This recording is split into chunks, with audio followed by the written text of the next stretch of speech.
Bismillahirrahmanirrahim. Assalamualaikum warahmatullahi wabarakatuh, and very good afternoon and salam sejahtera to all participants. I'm Associate Professor Dr. Amanuddin Samsudin, a project leader of the Unit 10 OIS Fellowship Program in Malaysian Energy Studies at the Institute of Energy Policy and Research, or in short, IPRI of Unit 10. I hope all of you are doing well and in good health during these unprecedented and difficult times.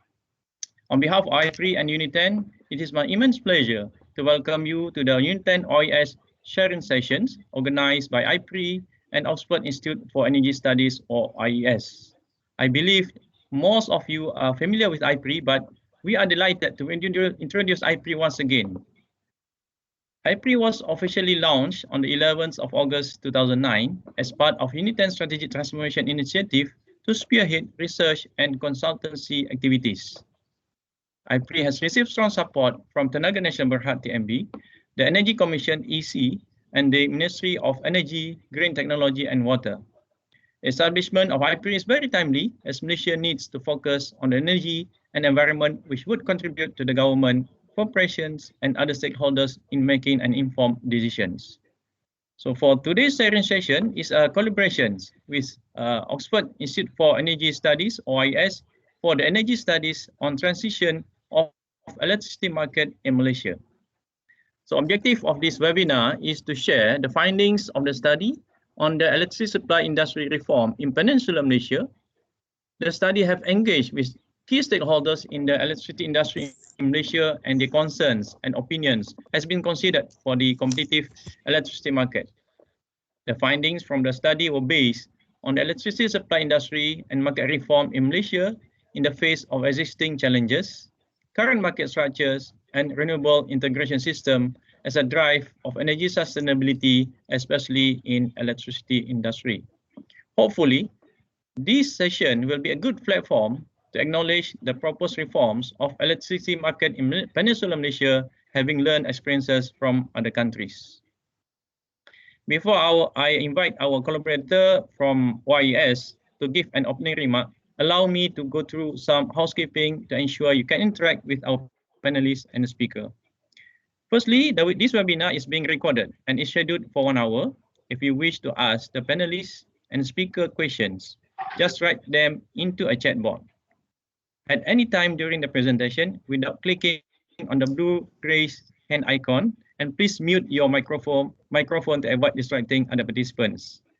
We will collect your questions and address them during the Q&A session at the end of the webinar session.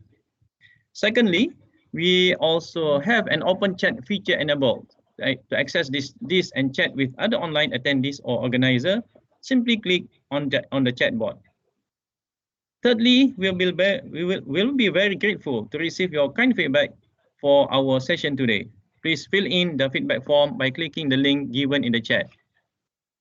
Okay, now let me introduce our panelists. Prof. Jonathan Stern is an distinguished research fellow of the Gas Research Program, founded the OIS Natural Gas Research Program in 2003, and was its director until October 2011, when he became its chairman and a senior research fellow. He became a distinguished fellow in October 2016. He is an honorary professor at the Center for Energy, Petroleum and Mineral Law and Policy of University of Dundee. He is also visiting professor at the Center for Environmental Policy, Imperial College London. He is an author and editor of several books related to gas. His area of expertise on natural gas issues worldwide in development, trade, liberalizations, regulation, security, utility business models, gas and decarbonization.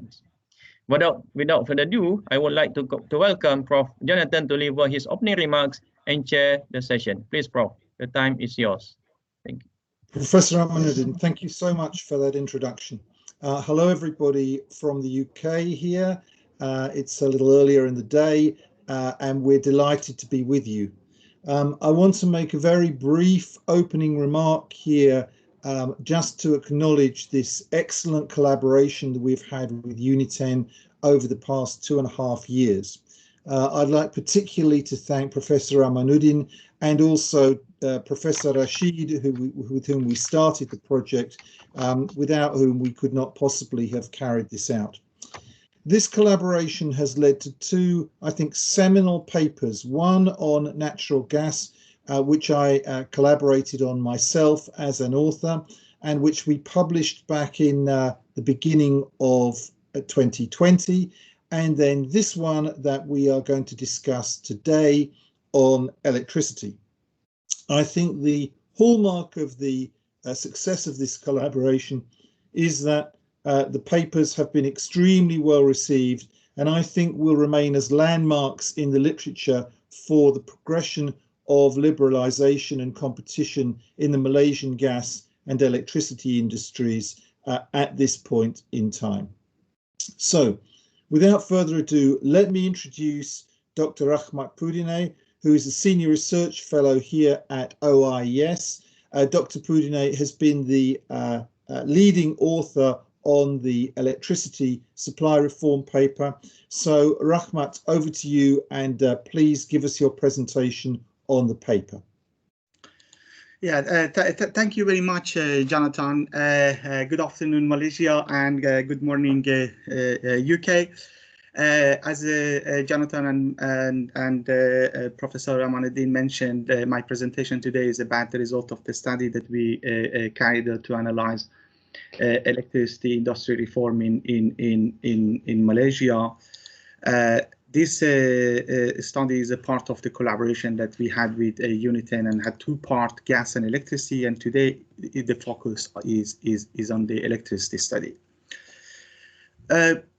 Let me start with the key objectives of the Malaysian power sector policy. Similar to many other countries, Malaysia's electricity supply industry objectives can be captured by the famous energy trilemma, which requires a sort of a balance between reliability, sustainability, and affordability. Policymakers have introduced various measures to achieve each dimension of the trilemma. In relation to energy security, Malaysian government aims to achieve an energy mix composed of 5 fuels, which are oil, gas, coal, hydro, and renewables, such as solar and bioenergy. The target is to achieve an HHI index of 0.4 by 2025 and reduce it to 0.38 within the next 20 years. HHI is an index that measures the concentration of in an industry, which in this context means that how much a particular fuel or a source of energy is dominant in the power sector. In 2014, HHI index was 0.45 in the Malaysian power sector. In relation to environmental sustainability, the objective is to reduce greenhouse gas emission intensity by 45% by 2030 relative to the emission intensity in 2005. To achieve this, the government plans to increase the share of renewables to 20% of capacity mix by 2025. There is also Green Technology Master Plan, which requires utilizing green technology in carbon-intensive sectors and also improving energy efficiency and deploying electric vehicles, as well as other measures such as reducing emission from gas and coal sectors. In coal sector, for example, the government wants to deploy ultra supercritical power plants, which improves the efficiency to 40% compared with 36% of the conventional coal plants. For the EV, the national goal is to become the regional marketing hub of the EVs by 2030. With respect to affordability, the main objective of the government is to ensure that electricity prices are efficient so that it benefits both consumers and producers. To achieve this, an incentive regulatory framework has been introduced across supply chain to encourage cost efficiency, and there is also other measures such as optimal generation expansion plan and least cost dispatch. As well as I have to mention that the fuel portfolio diversification has also been carried out with the view to balance the security of electricity supply with affordability of the electricity prices. In relation to renewables target that I mentioned in the previous slide, By 2025, the government has an aim of the 20% of renewable, but the specific view here is on the really on the solar energy. Although there are various resources currently, the source of renewable energy in Malaysia, like solid waste, small hydro, biomass, biogas, and geothermal. But solar is one of the main area of the focus for the policymakers. Rahmat, yes. Sorry to interrupt you. On my screen, the slides are not moving. I am only seeing the title slide on my screen. I don't know whether that's because for some reason we have a malfunction. Have you shared the slides more widely? Yeah, yes, I shared the slides. You don't see the slides like I'm not sure about other people. I only see the title slide, and nothing has moved on from the title slide. But it moves on my computer. Ah, oh dear.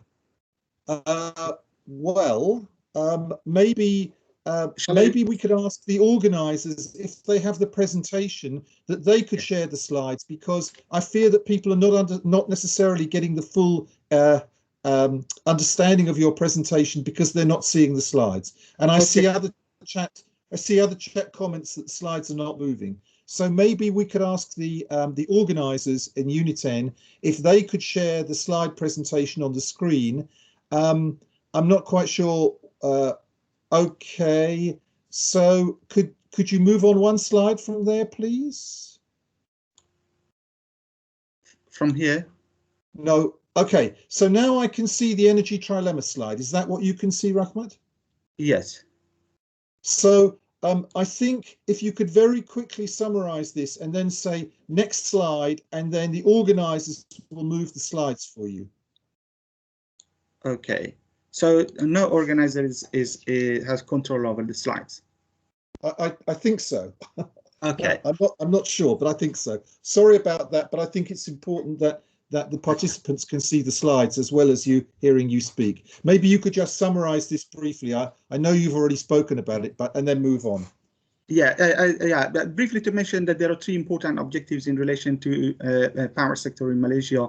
There are reliability, sustainability, and affordability of the electricity. In relation to energy security, the plan is to achieve an energy mix of the 5 fuels: oil, gas, coal, and hydro, and reduce HHI index to 0.38 within the next 20 years. HHI is the measure of the concentration in industry and shows that how much one source of fuel is dominant in the power sector. In relation to environmental sustainability, the aim is to reduce greenhouse gas emission by 45% by 2030 relative to the emission intensity in 2005.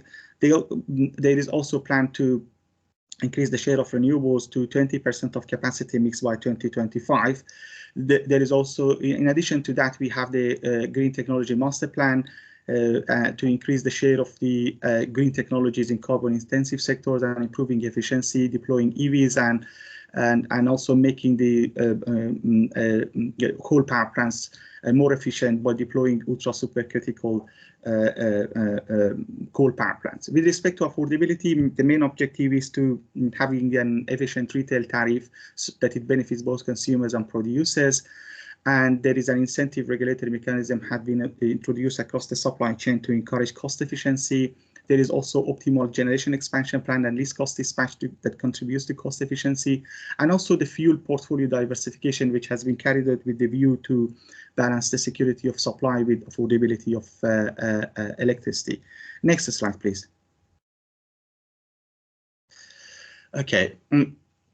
As I mentioned, there is a target of 20% of renewable energy by 2025. This has a specific view to the solar energy, although we have various sources of renewables in Malaysia, like solid waste, small hydro, biomass, biogas, and geothermal. But the solar is the main area of focus. As you see from the figure, a major portion of the renewable requirement by 2025 is indeed planned to come from solar, from larger scale solar. For larger scale solar, the program is to deploy a capacity of around 1,000 megawatt by between 2017 and 2020, with a maximum annual capacity addition of 250 megawatt. The government has already had 4 procurement round of under the national tender program. And as of end of 2019, the total capacity of solar in the country was around 882 megawatt, according to International Renewable Energy Agency. For small-scale solar, there is a net metering scheme which introduced in 2016 as a replacement of a feed-in tariff. Households can install rooftop solar PV for their own consumption and sell excess generation to the grid. Initially, the selling price was the same as the retail price, which sort of makes sense because the grid tariffs include transmission and distribution costs as well as other levies and surcharges, but it was revised later to make the selling price and the buying price from the grid equal in order to incentivize adoption of the solar PV. The government also introduced solar leasing program, which requires no upfront payment, but only just a monthly payment to the solar supplier, which can be done through the utility bill. Next slide, please. The government objective with respect to the electricity sector has been changing over time, and so has been the structure of the electricity industry, which needs to be aligned with those objectives. As you see from this slide, before 1990s, the goal of the Malaysian policymaker was to achieve full electrification. So the focus was to create a national grid. In 1990s, the focus was on attracting investment in generation capacity, as electricity demand was soaring because of the fast growth of the gross domestic product.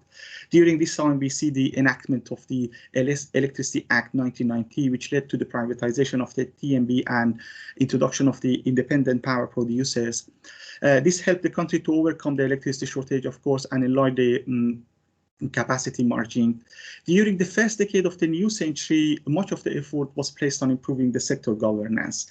This is reflected in the establishment of the Energy Commission as the regulator of the power sector in Malaysia, and also approval of the Malaysian Electricity Supply Industry Reform, or MESI 1. Over the last several years, the government has been mainly targeting cost efficiency improvement to incentive-based regulation. And finally, the most recent planned reform in the Malaysian electricity supply industry is the announcement of MESI 2. Although the current pandemic and the situation that has changed since the announcement of the planned reform may change the government priority in relation to this reform. Next slide, please. As you saw from the previous slide, MESI 1 was of the major milestones in the process of evolution of the electricity supply industry structure in Malaysia. It introduced a number of major changes in the industry. The single buyer was one important reform of MESI 1, which basically was introduced with the aim of renegotiation of the expired PPAs. Single buyer is a ring-fenced entity within TNB, and it is the only off-taker of electricity. It turned out that the establishment of the single buyer was a good move, as it was able to renegotiate PPAs under a much more competitive term compared with the initial PPAs, in which IPPs were selling electricity to TNB at a attractive margin, and at the same time they had access to subsidized fuel, mainly gas. Another initiative was the new enhanced dispatch agreement, which was implemented in October 2015 to foster competition among producers. NEDO is an opportunity for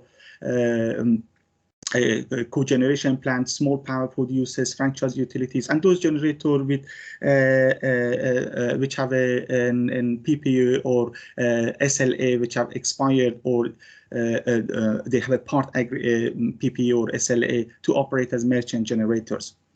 The grid system operator is another ring-fenced entity within TNB. It is responsible for operational planning, real-time scheduling, and dispatch of the grid system. A grid system operator introduced more transparency in the operation, as IPPs previously were arguing that the selection of the generators in the operation is biased toward the TNB power plants, although it could be just a perception, because the TNB was using the merit or their dispatch even before the presence of the single buyer. And finally, we have the incentive-based regulation, IBR, as another important element of the reform. IBR distinguishes between the controllable costs and non-controllable costs. Controllable costs are like the capex and opex, and non-controllable costs are like, for instance, foreign exchange fluctuation or volatility of the fuel prices. So the power producers take risk with respect to the controller cost, but they do not take any risk with respect to non-controllable costs. Under incentive-based regulation, tariffs have two components: a base tariff that is reviewed every 3 years, and the second component, which is imbalance cost pass-through, that is reviewed every 6 months. And the way that it works is that when the actual cost exceeds the projected cost, the difference is passed on to consumer as a surcharge, and when the actual costs are below projection, rebates are passed to consumer. And as the experience of the country shows, that MESI 1 provided significant benefit to the electricity system of Malaysia, but it was still less than optimum. Energy Commission had identified a range of issues in MESI 1. These include, for instance, on the fuel side, the regulator believes that there is lack of incentives to procure fuel at minimum cost, and this is mainly due to cost pass-through. And also, the regulator believes that the PPA framework may not be the best interest of consumers because of the long tenure and the risk-free nature of these contracts.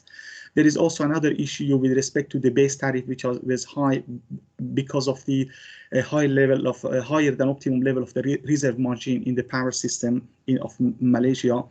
And also, another issue was that raised was lack of an independent single buyer and system operator. Although these are ring-fence entity currently within TMB, but still they are part of TMB, and this may create a perception of the bias, although it may not really exist in practice.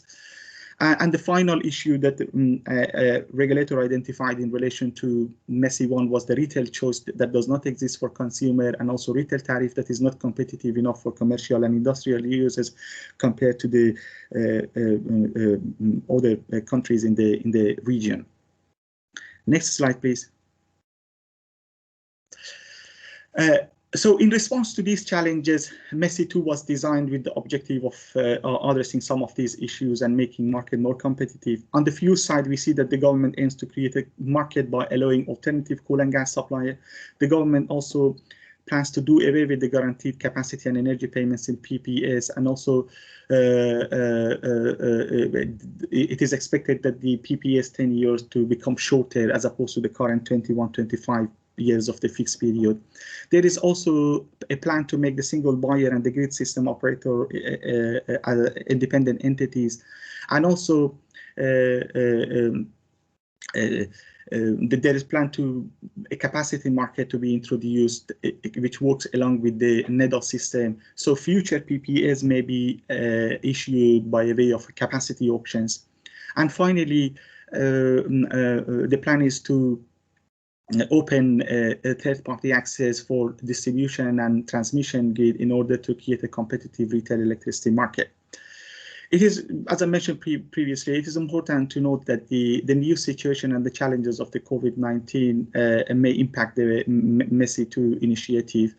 And it is very likely that the government revised this initiative. Recently, Ministry of the Energy and Natural Resources said that there is an urgent need to ensure that the country electricity supply industry can face future challenges without having to change the existing structure of the industry. As a result, Energy Commission, which is the regulator, is tasked to carry out a comprehensive study to ensure that the MESI 2 implementation will not burden consumers and will not add to the government financial burden in the long run. So we should expect some changes in the MESI 2 reform initiative.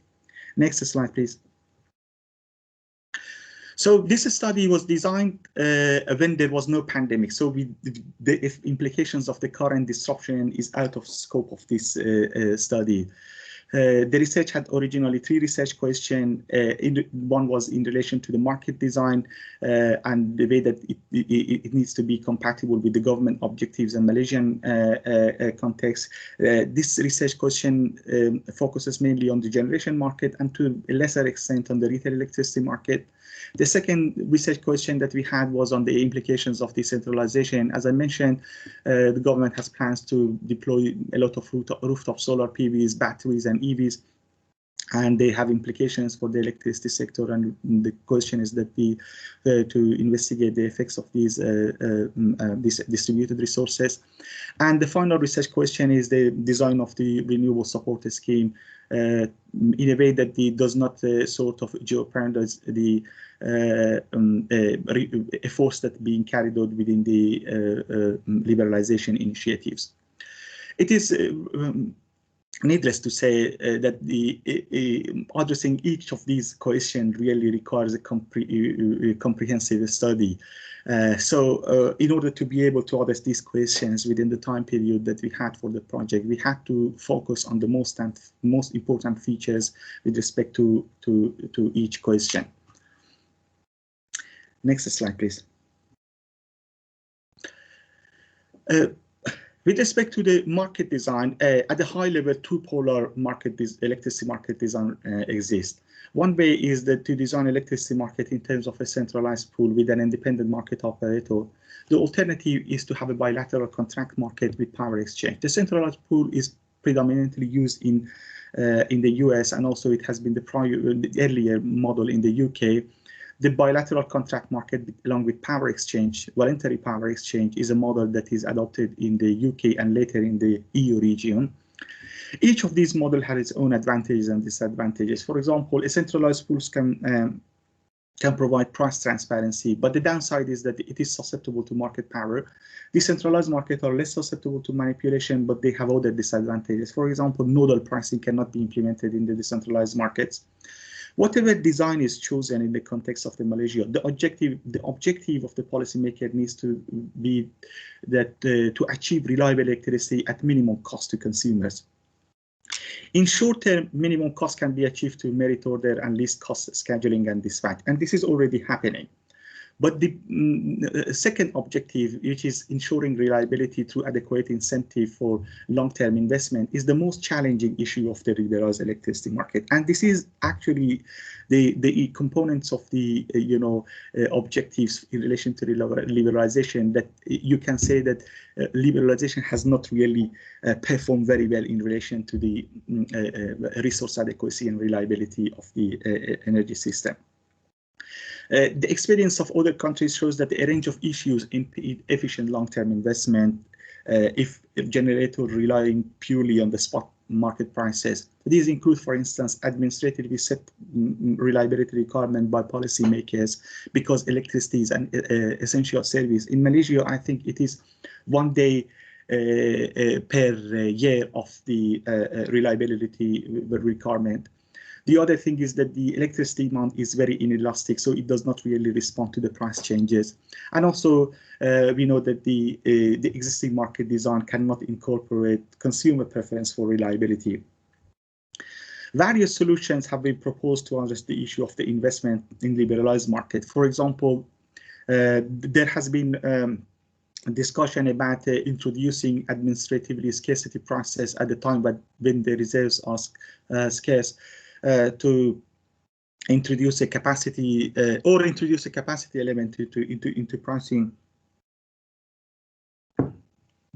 Another solution is to have a separate investment market in which generators compete for long-term contracts, and this contract can be either in the form of energy or capacity. The result of our study shows that a hybrid regime which combines the short-term market with some form of risk transfer arrangement to support investment in new capacity is likely to be the path forward for Malaysia. Long-term capacity contracts have the advantage that they focus strictly on capacity, so they can ensure sufficient resources available to meet the current and future demand. A capacity market can also easily incorporate demand response and contribution for power interconnectors with neighboring countries. However, the downside of a capacity market is that it cannot be integrated with the short-term energy-only market because the two traded commodities are different. An advantage of a long-term energy contract is that it can be easily integrated in the short-term market to instruments such as, for instance, contract for difference. The other advantage is that it allows for other hedging instruments like swap contracts, where the supplier and retailer can agree on a fixed price at a specific location in the transmission network for a fixed quantity of energy. The disadvantage of a long-term energy contract is that they might not ensure sufficient capacity in the system, and they might introduce price distortion in the short-term market, because when the generators have they have all portfolio that is hedged against the short-term price volatility, in order to be dispatched in the market, they may have incentive to manipulate the short-term price mark, short-term price signal. In terms of the ancillary service, which is another important component of the market design, currently in Malaysia, ancillary services are embedded within the PPA of the existing PPA of the generator. But with the further growth of renewable, we think that it is likely that a market design for ancillary services is needed, because some of these services that the grid needs in order to be stable, they'll be likely to become scarce. For instance, reactive power, or specifically the problem of the inertia, which maybe become a problem when the asynchronous generation increases significantly in the power system.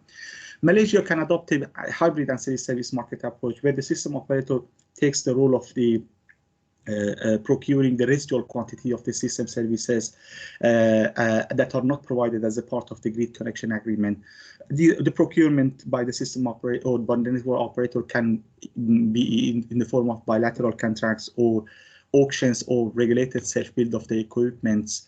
But since that the networks are subject to incentive regulation, this regulation needs to be designed in a way that they incentivize the networks to make an optimum choice between contracts and the self-build of equipments for providing the system services. When it comes to a retail segment, creating a retail electricity market is really much more challenging compared with the wholesale market. The experience of other countries shows that the measures that have been implemented in these countries to reduce barriers to entry for new suppliers and somehow break the dominance of the incumbent utilities can distort competition because of the unsustainable business models of the new suppliers. In the UK, for example, we had the experience that several of the retailers became insolvent and their customers were transferred by regulator to the supplier of last resort. This is what it needs to be designed in a careful way, that by reducing barrier to entry, we do not make the sector unsustainable. It also can lead to unfair distribution of the system cost because of the consumer choice and the possibility of the lack of consumer engagement. Some of the consumer may end up paying a higher share of the system cost compared to others. So this lack of consumer participation and the problem of the that arises as a result of that, for instance, the regulated concerns about the utilities unilateral market power because of consumer inertia has always resulted in government intervention in the retail market. In terms of the implementation of the retail electricity market, we recommend that the retail choice to be open initially for the large consumers, and at a later stage and in phase 4 for smaller consumers. This is because the cost of acquiring information and participating in retail electricity market is lower for large customer compared with smaller ones. Over time, as information and communication technologies advance and the cost of participation in the market for smaller consumers decline, then we can gradually open the retail electricity market to smaller consumers. And another important point is that the retail electricity market, specifically if it needs to, when it includes all consumers, needs to have continuous education of consumers and sort of awareness improving campaigns to make them aware of how to make choices in the market and how to participate, and they understand that whether the tariff that they are paying is high compared to the others or not. Next slide, please.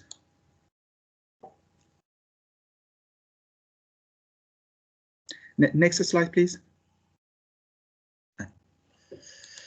As I mentioned earlier, solar power is an important part of the Malaysian government renewable energy target.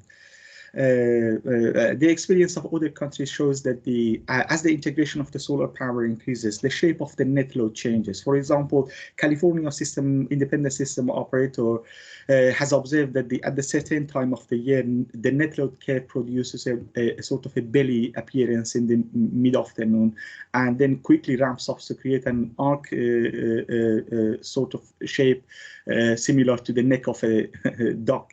This funny shape is termed among the power sector experts as the duck curve, and it basically shows the timing imbalance between the peak demand and the PV generation, and it has serious implications for the power system with a lot of solar PV. Next slide, please. From the perspective of the power market, these issues are, for instance, that there would be a need for significant improvement in power system flexibility in order to address the ramping requirements as a result of the huge variation. For instance, in the context of the California, the system operator estimated that, for instance, at some times around 13,000 megawatt of the ramping is required within a couple of hours, and the system needs to be ready to deliver that. The other problem is that many of these customer-owned distributed solar is often outside the utilities control, and mostly they are unmonitored and not visible to transmission system operator. So there is really a need for higher level of coordination between distribution system operator and transmission system operator in order to integrate these distributed solar efficiently into the power system. Another point is that how these distributed resources can participate in the electricity market, because if the barriers to the participation in the market is removed, they can provide significant benefit to the power system. One important route for the participation of these distributed resources is through aggregation, and this basically means that the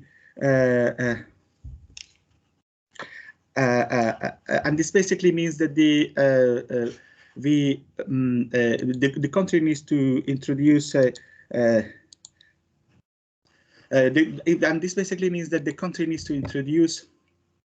the proper regulatory framework to define the role of aggregator, and also the whole business of the resource aggregation. And also we need to consider that the aggregation is a data-driven business, and that means that significant modernization is required in the distribution system network. And the final point is about the retail tariff. From an economic perspective, electricity retail prices are the most important signals that distributed resources receive, because it not only guides their operational behavior in the sense that whether they inject power into the grid or withdraw power to the grid, but also it guides their investment behavior. Inefficient electricity tariff at domestic sector, for example, among households, subsidized electricity prices, it can be an impediment to the deployment of the rooftop solar PV, because it makes the investment in such facilities uneconomic for households. And also it increases the cost of any subsidies by the government to incentivize deployments of these facilities. In a similar way, when the grid tariff is higher than actual cost, it incentivizes an efficient level of decentralization. This can happen among the commercial and industrial users if they, for example, subsidize the domestic customers. Introduction of time of use tariffs can be very helpful with integration of distributed energy resources. When consumers respond to time of use tariff, they help the system to save on generation capacity, investment, and also by shifting consumption to lower time interval, there would be saving on the network investment by the impacts that these changing behavior has on the peak demand. And next slide, please. And the final research question in the study was about the renewable supporter scheme. A renewable supporter scheme can be direct or indirect. Indirect policies focusing on the increasing the cost of fossil fuels through taxation or through carbon pricing, which can be taxation or a sort of a carbon trading scheme, or restricting their use through direct regulation. And with this way, either through pricing carbon or through direct regulation of the use of fossil fuels, policymakers can give an advantage to renewable resources. Direct policies, on the other hand, are support a scheme that incentivize renewables directly, either through production-based scheme, like for instance feed-in tariff or feed-in premium, or investment-based schemes such as investment tax credits. Most countries have adopted both direct and indirect support policies to promote renewables. The important criteria to choose renewable support scheme are revenue sufficiency for renewable developer, cost efficiency to consumers, and compatibility with electricity market. If the entire revenue of a renewable project is going to come from a renewable support scheme, it needs to be sufficient to cover the cost of capital and operating costs. Schemes such as feed-in tariffs provide strong incentive for investment, but the problem is that they are not market compatible. This is because fixed tariff and priority dispatch it has the implication for the wholesale price, and it also influences the investment the decision of the conventional power plant, because it pushes the expensive fossil fuels plants out of the merit order. And another point is that the feed-in tariff is more compatible with the market. Unlike the feed-in premium is more compatible with the market as opposed to the feed-in tariff. But the problem with the feed-in premium is that it does not provide sufficient incentive for investment because part of the developers' revenue is exposed to market price volatility. Only part of it is fixed and the other part is linked to the market price. So policymakers here face a sort of a trade-off between incentive for investment in renewable versus market compatibility. The choice needs to balance these two. And the final point in relation to renewable incentive scheme is net metering, which is currently being applied in Malaysia. We think net metering is both an inefficient and inequitable support scheme. It is inefficient because it does not consider wider system integration issues. Consumer may inject power to the grid in places that really not needed, or the lines are already congested. It is inequitable because when it is combined with volumetric tariff, those who install rooftop solar PV, they can avoid system cost and increase the retail tariff for other consumers, because these costs needs to be collected from the smaller volume of the energy that is sold to consumers. And with this, I conclude my presentation and look forward to any question that you may have. Back to you, Jonathan. Thank you very much for your attention. Rahmat, thank you so much for that. If you could take down the slides now, please, we'll just chat amongst ourselves. So please do keep your questions coming. We have a question here that I'm going to ask after thanking you for your presentation. The question, Rahmat, is, without a change in the industry structure, can a transition to a flexible, secure and more efficient market model happen at all? This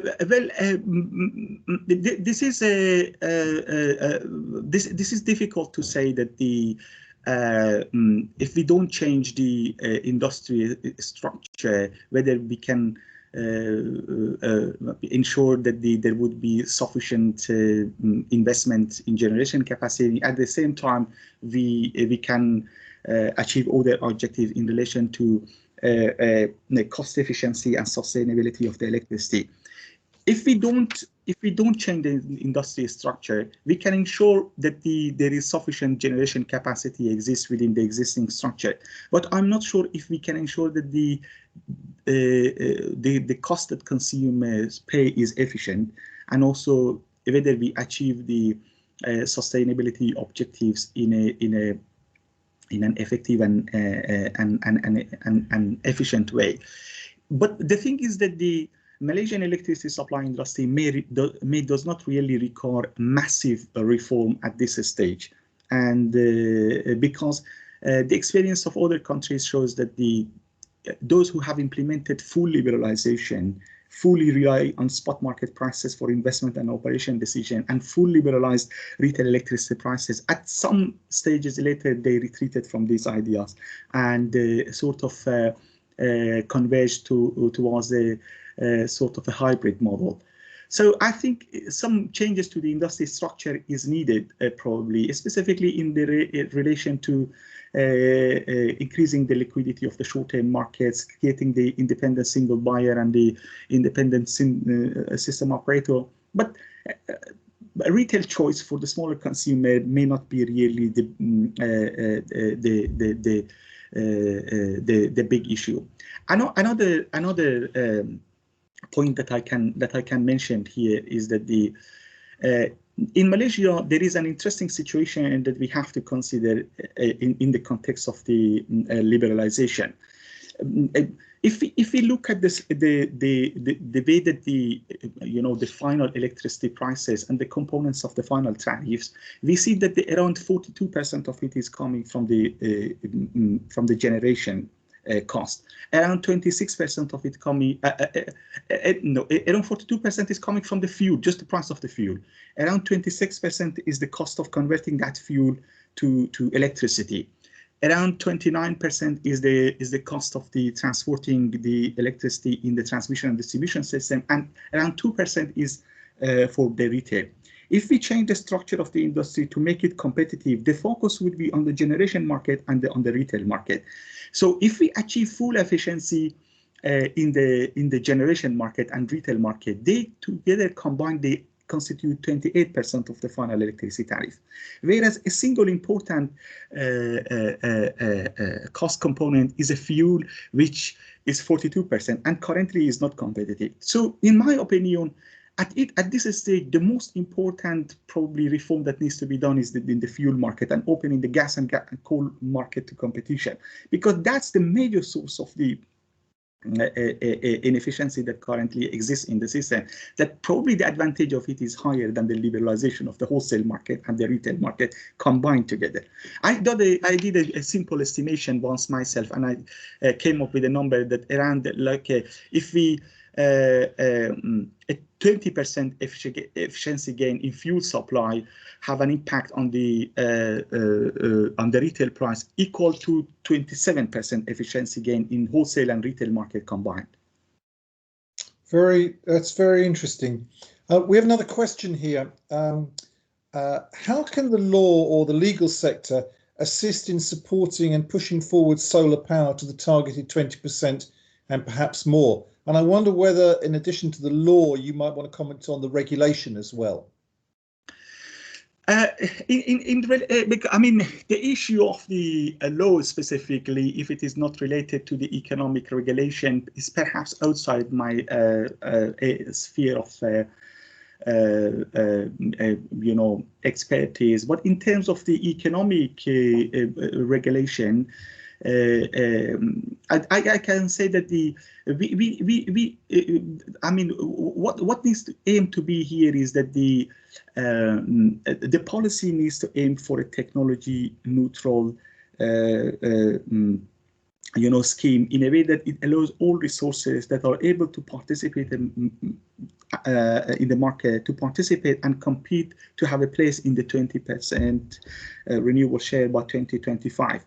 And I think the government should not probably make a choice of winner in advance, although it is understandable that there are some advantage in specific technologies, and also the government may have some other industrial strategies that guides its choice with respect to what sort of the technology to be deployed in the country. But what I think the regulation can do here is that the two mandates that creating a level playing field for all sorts of renewable technologies to compete in the market, and do not exclude other potential technologies, and also making sure that the incentives are sufficient to cover the costs of any developer as well as any domestic consumer who wants to adopt a renewable resource or invest in facilities like, for instance, like electric vehicles. So overall, the aim of the regulation here needs to be on creating a level playing field and ensuring efficiency of the process. If I could just follow up with a question myself here, because when we did the gas study, one of our big conclusions was, well, the government has passed the laws, but if nothing happens to liberalize the market, even though the law allows it, then it will need more vigorous attempts by the government or the regulator to actually ensure that liberalization happens. I mean, we've seen in a number of countries that the laws have been passed, but nothing, the market hasn't really changed. I'm wondering whether you think that might be applicable to Malaysia electricity as well. That's a very good point, Jonathan. I think it is applicable, at least in the experience of other countries shows that it is applicable. I can give you the name of few countries that they have laws in relation to the retail choice and fully liberalized retail electricity market, but there is no retail electricity market in this country. So the presence of law does not mean that we are going to have something on the ground in relation to a change, because what law does here in this context only makes the existence of a specific market arrangement legal, but it doesn't make it happen. And there is a difference between these two, because although law exists, but market barriers also exist at the same times of the law. So unless those market barriers for the deployment of a specific arrangement of market are removed, they're not going to be major changes in the market. So we should distinguish between those laws and the market barrier, unless you say that the government has not only primarily legislation in relation to establishment of the liberalized market, but also specific policies targeting at removing barriers to creation of the market, and then that will start, to have some real impacts on the market. I mean, I think that's very interesting. Do you have any other comments? I mean, the paper looks at a lot of different international experiences, and you've talked a little bit about that here in the presentation today. Do you have any more to add on the factors that can contribute to the success of power sector reforms? I'm wondering whether, for example, based on the UK experiences, the question of issues with the capacity market you might want to cover here as well. Thank you. The experience of other countries shows that the context actually matters a lot. We cannot,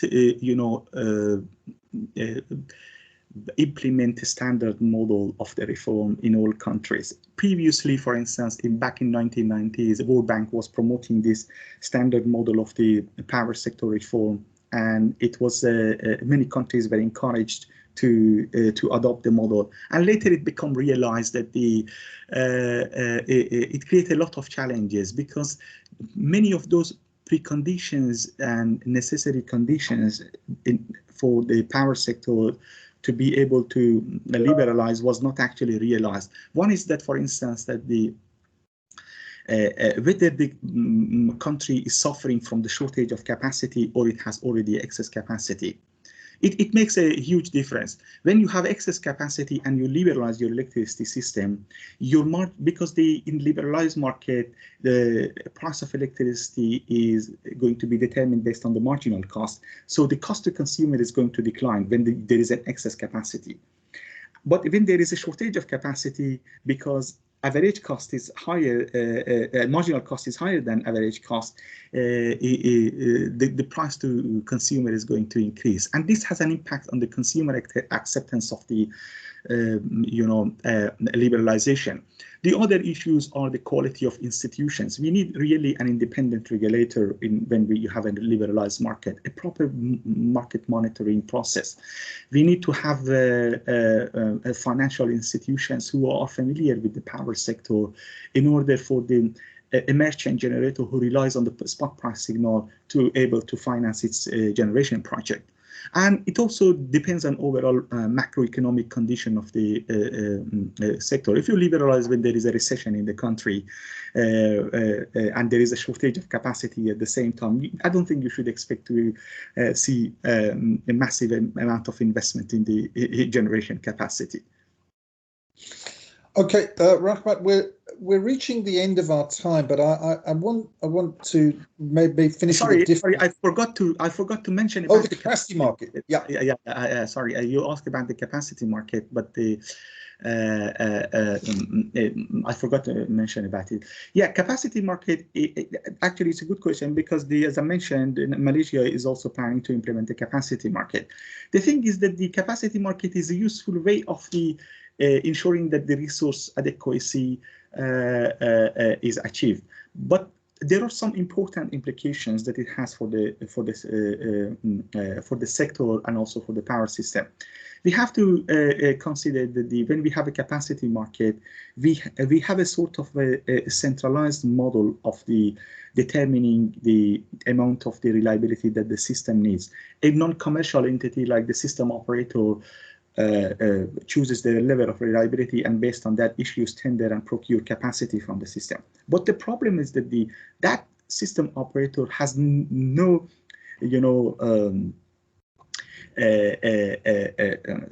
financial exposure to the consequences of its decision. When the system operator over procures capacity because it acts in a conservative manner, because it is worried that it might be blamed if the light goes out, then customers end up paying quite high fees for something that may be not really necessary. And this really happened in the UK, which was subject to a lot of criticism. And even if the system operator or that central agency which is in charge of the procurement acts in a non-conservative way and underinvest in capacity, and it results, for instance, in the shortage of the generation capacity and blackout, still consumers pay the cost of reliability outage, and there is no risk to that entity apart from some political pressure. And the other important thing in relation to capacity market is that this general idea of the centralization of the reliability and are good for some stage of the power sector, but when the power sector advances into decentralization and when we have a lot of distributed resources and mass adoption of the electric vehicles and rooftop solar PVs, then probably it does not make sense to think about the reliability as a public good, because when you have a decentralized paradigm, consumers have a choice with respect to their reliability. They can easily supply part of their demand from their own generations. So we may need to rethink that whether really we needed to specify a economy-wide reliability target and then procure capacity on behalf of every single consumer and then pass the cost to all consumers. That may not be that may be good when the grid electricity is the primary means of the reliable electricity, but when we have a lot of decentralization and distributed resources, then that may not really be the best way forward in relation to ensuring that resource adequacy of the power system. Okay, Rahmat, we're nearing the end of our time, but there's another question that I'd like you to answer reasonably briefly, if you can. On the topic of the regulatory framework, what are the best practices in industry governance? Should a single entity streamlining regulations, is that better, or is the current fragmented regulatory environment sufficient? This is most countries have a single regulator which specifically deals with the problem of the sector, and they have a sector-wide, economy-wide competition authorities. For instance, in the UK, we have Ofgem, which regulate gas and electricity industry, and we have the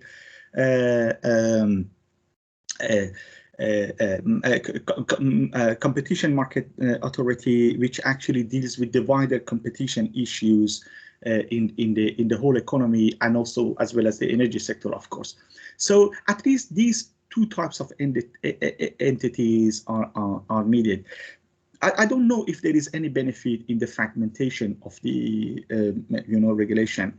We studied the case of the Ghana and in Africa, and it was quite interesting because they had two types of regulator. They had a technical regulator which was focusing only on the technical issues of the power sector, and they had an economic regulator that was dealing with the tariffs and other issue.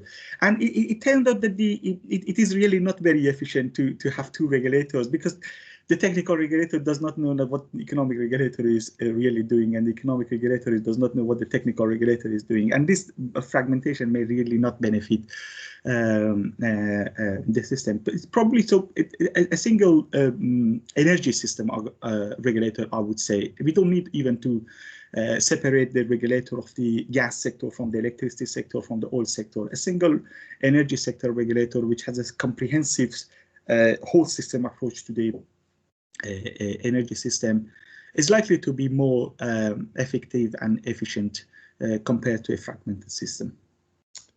Okay, Rahmat, thank you so much. We've reached the end of our time, ladies and gentlemen, and so it just suffices for me to say from the OIS perspective, we've so much enjoyed this, and we look forward to continuing our conversation with UNITEN on these fascinating but rather complex issues. So, Professor Amanuddin, back to you for the closing remarks. Okay, thank you very much, Prof. Jonathan, for chairing the session, and to Dr. Rahmat for insightful presentation. Also, thank you to all who have participated in the Q&A session as well. I think we come to the end of the webinar as we bring our Malaysian electricity supply industry reform and the challenges and opportunities in the competitive electricity market to a close. We once again thank you for allowing us to be here, and hope that this sharing session has given you a much clearer understanding of the challenges and potential opportunities in Malaysian energy market, particularly in the electricity industry. Last but not least, thank you everyone for your active participations. Without it, our session wouldn't have been successful. And on behalf of UNITEN, IPRI, OIS, I would like to express my gratitude to all of you who have joined this webinar, who come from various agencies and countries, and taking the time out of your busy duties to attend the sharing sessions. We are also grateful to all those who have been involved in the organization of the webinar. For your information, you can access the report of this electricity study via OIS website. Again, before